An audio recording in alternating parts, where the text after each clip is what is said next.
Ion Mukherjee దర్శకత్వంలో Hrithik Roshan, young tiger NTR నటిస్తున్న చిత్రం వార్ 2. నిన్న రిలీజ్ అయిన ట్రైలర్ చూసి మూవీ ఎలా ఉంటుందో చెప్పాలంటే, వార్ 1లో పాజిటివ్ గా కనిపించిన హృతిక్ రోషన్ వార్ 2లో నెగిటివ్ షేడ్ లో కనిపిస్తున్నాడు అని షాక్ అవ్వకండి. అలాగే ఎన్టీఆర్ కూడా పూర్తిగా విలన్ కాదు, ఒక ఏజెంట్ అని గుర్తుంచుకోర్రి. స్టోరీ విషయానికి వస్తే, ఇండియాలో బెస్ట్ సోల్జర్ అయిన కబీర్ అంటే హృతిక్ రోషన్ డిపార్ట్మెంట్ కి ఎదురుగా ఒక రోగులా మారిపోయి ఇండియాకి ఒక పెద్ద శత్రుగా మారతాడు.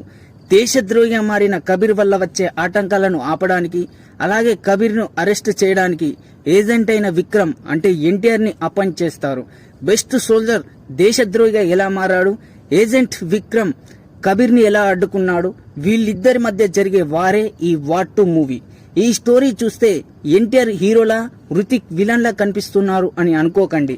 పార్ట్ 1 అయిన వార్ 1లో కబీర్ ఎంత మంచివాడో, దేశానికి ఎంత మంచి చేశాడో మనమందరం చూసాం. అలాంటి వ్యక్తి దేశద్రోహిగా ఎందుకు మారాడు, అసలు దేశానికి ద్రోహం చేస్తాడా, చెయ్యడా, చెయ్యనీయకుండా ఎన్టీఆర్ ఎలా ఆపాడు, వీళ్ళిద్దరే కాకుండా ఇంకెవరైనా క్యామియో రోల్ చేస్తారా? హృతిక్ ఎన్టీఆర్ మధ్య కాకుండా హృతిక్ కీరా అడ్వాణి మధ్య కూడా ఫైట్ సీన్ ఉండడం చాలా ఆశ్చర్యకరం. Same as it is this movie Sudheer Babu, Nani నటించిన వి మూవీ లాగా ఉండొచ్చు.